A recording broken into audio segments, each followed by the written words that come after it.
On today's video, we're going to cover everything from Bill Gates to whatever the heck this is. But first things first, did you know there's a place on Earth where 900 earthquakes were recorded in just the last 2 weeks? The people of Tokara Islands near the coast of Japan are used to the shaking ground under their feet. In fact, Japan itself gets around 1,500 earthquakes every year. However, 900 earthquakes is an astounding number even for this place, and some of these earthquakes have been really strong.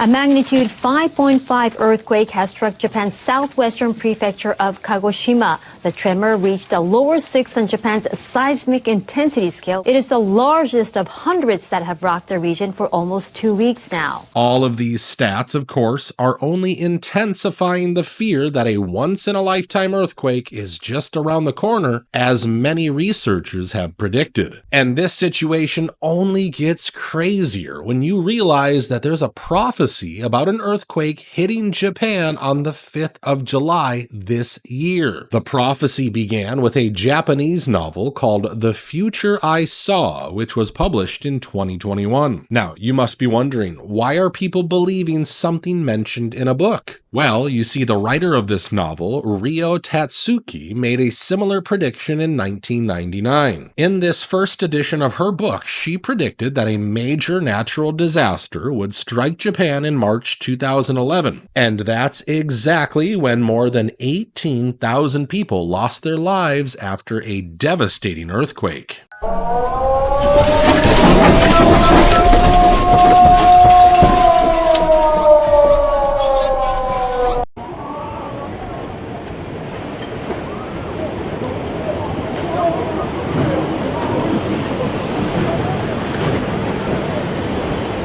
As you can imagine, people are already expecting another disaster this month, even though the writer has said that she's no prophet. However, I want to point out one other thing. In 2011, before the mega earthquake struck Japan, the Doomsday Fish were showing up on the shores. And as I've already told you in the last month or so, that extremely rare fish is washing up on the shores once again. This is terrifying news. I warned you when the first one washed up, and now it's happening again. 3 giant doomsday fish, oarfish, have appeared in just 1 week off the coast of Australia. These aren't your average fish. They live thousands of feet below the surface, and when they show up near shore, ancient cultures didn't take it lightly. In Japan, they're literally called the messenger from the sea god's palace. You know what happened the last time these things started popping up? Fukushima, 2011, tsunami, earthquake. Multiple oarfish were spotted days before the disaster. And now, 3 more? Back to back? But the mainstream media says, relax. Nothing to see here. Just another deep sea anomaly. Really? We've got ocean temperatures spiking, underwater volcanic activity rising, and now literal disaster omens floating onto beaches like it's nothing. But they'll tell you it's a fluke. A coincidence. If this is normal, why did ancient civilizations treat it like an emergency signal? Why were these creatures tied to catastrophes for thousands of years? You're being lulled to sleep. The signs are there, but they want you blind to it. 3 doomsday fish in a week isn't just nature being weird. Something's coming, and they're not going to warn you until it's too late. Look, I don't know what's going to happen, but I sure hope that this time around the prophecy doesn't turn out to be real. Now, moving on, another story I want to share has been pretty much buried by the mainstream media. I'm sure by now all of you have seen the news about how the big, beautiful bill was passed in both the Senate and the House. Now, you can have your own opinion on the subject. However, we can all say one good thing sure as hell happened when the bill reached the Senate floor. I'm sure all of you know how the AI companies had lobbied to stop states from regulating them for 10 years. I do want to thank Senator Cruz for the work and the time that he put in trying to find a resolution to this issue. I do appreciate that. But what we know is this body has proven that they cannot legislate on emerging technology. It is frustrating. We have not passed online privacy. We have not passed the No Fakes Act, the Copied Act. There are all of these pieces of legislation dealing with AI that we haven't passed, but you know who has passed it? It is our states. They're the ones that are protecting children in the virtual space. They're the ones that are out here protecting our entertainers, name, image, likeness of broadcasters, podcasters, authors. And it is appropriate that we approach this issue with the seriousness that it deserves. And we have not reached a resolution on this. So therefore, I ask my colleagues to join me in striking Section 40012. Vote yes. Let's pass this bill. Let's get Senator's time has everybody expired. off to July 4th and a happy Senator's time has Independence expired. Day.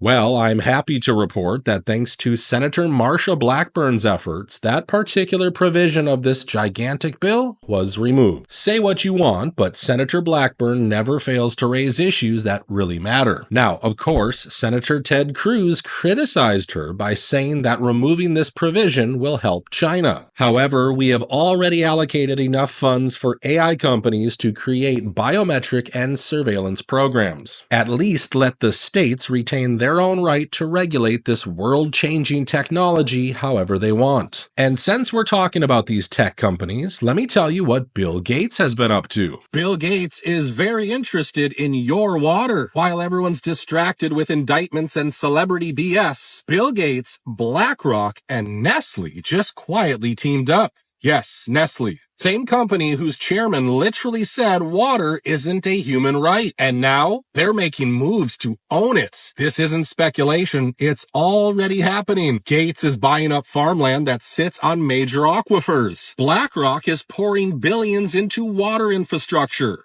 And Nestle? Still extracting millions of gallons while local communities run dry. They're not just buying land, they're buying access to rivers, lakes, groundwater. They're investing in the tech to monitor, track, and reroute where water flows and who gets it. This isn't about conservation. This is about control. Food already controls people, but water?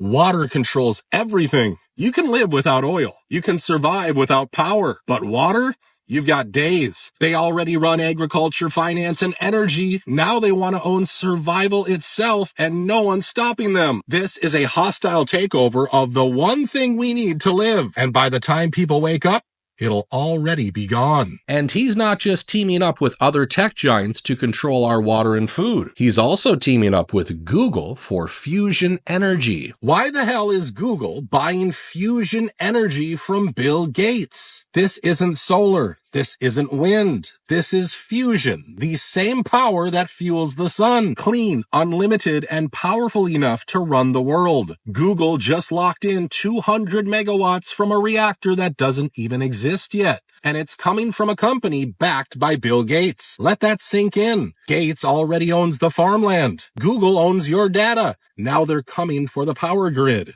This isn't about saving the planet. It's about locking down total control before anyone else even wakes up. Control the energy, control the system. And these two just made their move. You weren't invited. You weren't informed. But you'll be living inside of it. They're not preparing for the future. They're building it. And when it's done, you'll own nothing, not even the electricity that powers your lights. It's crazy how Bill Gates was public enemy number one only a year ago, but now his companies are getting huge government contracts as if we have suddenly forgot his views. I mean, will we still need humans? Not for most things. We'll decide. Another story I want to share comes from a NASA astronaut who posted this picture and wrote, "As we went over Mexico and the US this morning, I caught this sprite. Sprites are TLEs, or transient luminous events that happen above the clouds and are triggered by intense electrical activity in the thunderstorms below. We have a great view above the clouds, so scientists can use these type of pictures to better understand the formation, characteristics, and relationship of TLEs bellies to thunderstorms. Now, of course, I dug into this because, first of all, I don't trust anything a NASA astronaut says. Secondly, if something like that is happening in our skies, then why in the world are we not seeing it? Now, apparently, we can't observe these massive light shows from the ground because they are obstructed by the clouds. In fact, the military and civilian pilots had been reporting them for almost 100 years, but no one believed them. Then, apparently, NASA got the first picture in 1989, and they even got a video in 2012.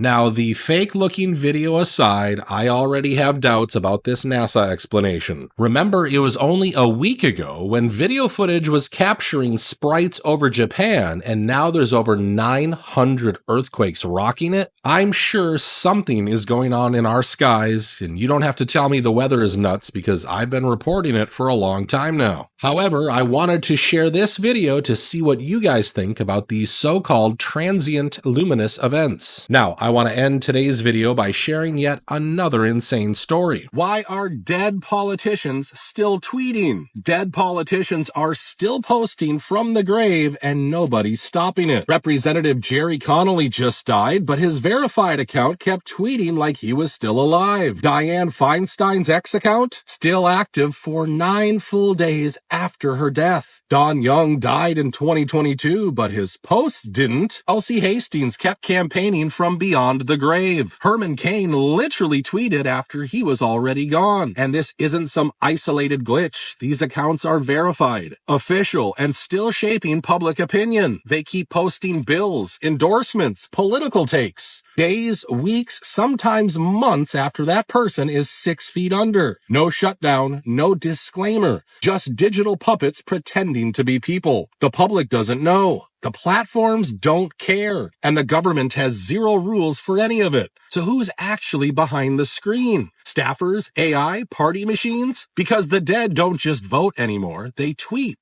They post. They campaign, and we're being influenced by people who don't even breathe. And that's going to do it for today. I'm looking forward to seeing what you guys have to say about this Japan earthquake prediction. Also, why do you think Bill Gates is now more active than ever in pretty much every industry? Please share your thoughts with everyone in the comments down below. If you enjoyed today's video, give it a like and make sure you're subscribed to the channel. I hope to see you on the next video.